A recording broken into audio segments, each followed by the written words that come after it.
આપણા જીવનના જે વર્ષો છે, 25 વર્ષ સુધી બ્રહ્મચર્ય આશ્રમનું પાલન, 50 ના થઈએ ત્યાં સુધી ગ્રહસ્થ, 75 ના થઈએ ત્યાં સુધી વાનપ્રસ્થ અને પછી સંન્યાસ. આ કેમ છે? તો બ્રહ્મચર્ય આશ્રમની અંદર આપણું સંપૂર્ણ ધ્યાન વિદ્યાભ્યાસ, જ્ઞાન, પૂજન અર્ચનમાં હોય તો આપણું ગ્રહસ્થ જીવન સુખી બની જાય. ગ્રહસ્થ જીવન ભોગવ્યા બાદ જ્યારે સંસારનો બરાબર અનુભવ થઈ જાય અને આપણને એવું લાગવા લાગે કે ઘરમાં સુખ નથી, બહાર સુખ છે. ગ્રહસ્થ જીવનમાં એવું થાય ને કે એવું લાગે કે ઘરમાં સુખ નથી, બહાર સુખ છે. તીર્થના દર્શન કરવા જઈશું, કથા શ્રવણ કરવા જઈશું, ત્યાં સુખ છે. વાનપ્રસ્થ અવસ્થા આવે, 51 થી લઈને 75 વર્ષ સુધી મનુષ્ય ભ્રમણ કરે, અલગ અલગ તીર્થોમાં જ્યારે ભ્રમણ કરે અને દરેક તીર્થોમાં પેલી કહેવત છે ને, કાશી જાઓ તો પણ કાગડા કાળા. દરેક તીર્થમાં જ્યારે ભ્રમણ કરે અને એ ભ્રમણમાં ધક્કા વાગે ને ધક્કાથી થાકી જાય ત્યારે એ સંન્યાસ ધારણ કરી શકે. સંન્યાસી બનવું એટલે એક જગ્યાએ સ્થિર થવું. સંન્યાસી બનવું એટલે સંસાર મનમાં પણ ના આવવો જોઈએ, વિચારમાં પણ ના આવવો જોઈએ. સંન્યાસી બનવા માટે આદિ જગતગુરુ શંકરાચાર્યજીના આવ્યા બાદ ભગવું વસ્ત્ર નક્કી કરવામાં આવ્યું. બાકી એ પહેલા શું હતું?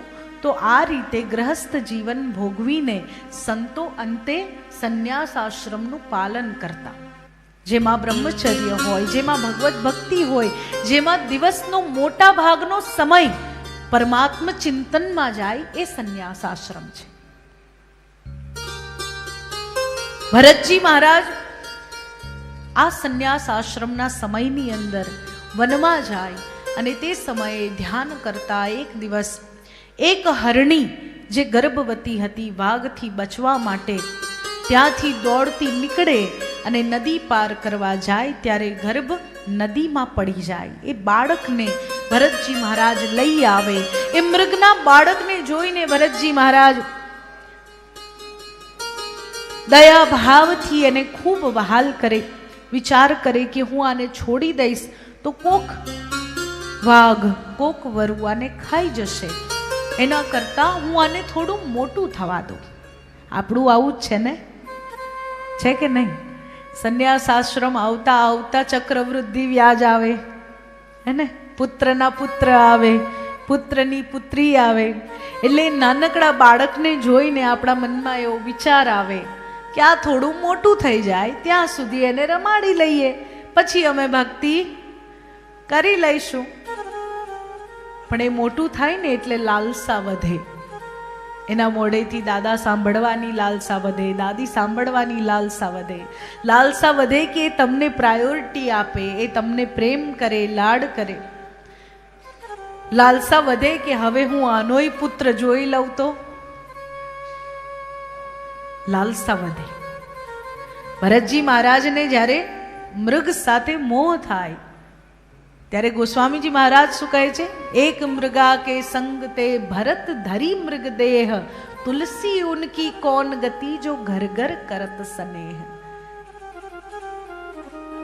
કે એક જ મૃગનો સંગ કર્યો હતો, એક જ હરણનો, અને હરણનું ચિંતન કરતા કરતા ભરતજી મહારાજનું મૃત્યુ થયું.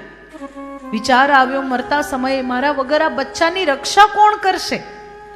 અને એના કારણે બીજા જન્મે મૃગ થયા, બીજા જન્મે હરણ થયા. પરંતુ ભક્તિના પ્રભાવે જ્યારે પૂર્વજન્મ યાદ રહ્યો, યાદ આવ્યું કે હું તો મનુષ્ય હતો, રાજા હતો, આ નાનકડા મૃગને બચાવવાના ચક્કરમાં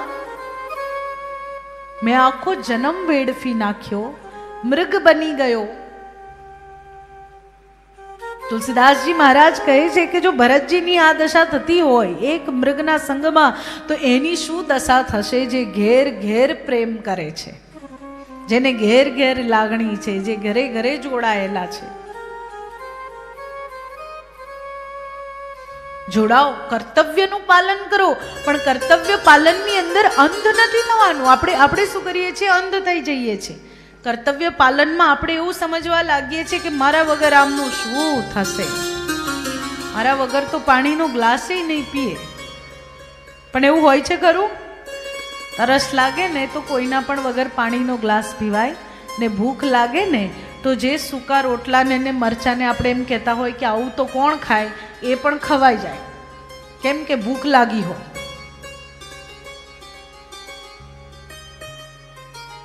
અભાવ આપણા વગર અભાવની અનુભૂતિ બહુ માપની થાય, બહુ માપના સમય માટે થાય. એટલે સ્નેહ કરો પણ એવો નહીં કે દશા આવી થાય ભરતજી જે, અને કે સેવા કરો. અત્યારે એવું છે કે સેવા કરવા નીકળીએ તો માની લો કે તમે સેવા કરી. અમારા ગુરુજીના આશ્રમમાં જે બાળકો છે એ બાળકો પ્રત્યે બધાનો ભાવ હોય, લાગણી હોય.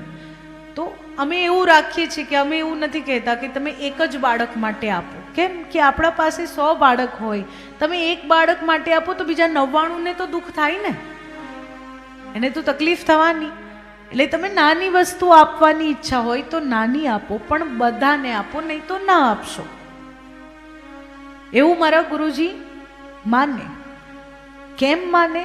કારણ કે ઘણીવાર એવું હોય કે એક બાળકની ફી અમે ભરીશું કે એક બાળકના વસ્ત્ર અમે આપીશું, એ કહેનારી યજમાનો એટલા આસક્ત થઈ જાય છે કે પછી એ ઈચ્છે કે આ બાળક હવે મારું જ કહ્યું કરવું જોઈએ. સેવાના સાથે સાથે અપનત્વ આવી ગયું, અપનત્વમાં આસક્તિ થઈ ગઈ, અને આપણને એમ થાય કે કેમ એના પર મારું અહેસાન છે એટલે હવે એ ભણે તોય મને પૂછીને, એ લગ્ન કરે તોય મને પૂછીને, આ કરે તોય મને પૂછીને. એમાં આ દ્રષ્ટાંત છે કે સેવા કરવા પણ જાઓ પણ આસક્તિ ના આવવી જોઈએ. અહીંયા ભરતજી સેવા જ કરવા ગયા હતા મૃગની, પણ આસક્તિ આવી એટલે શું થયું? ઉદ્ધાર થવાના બદલે પતન.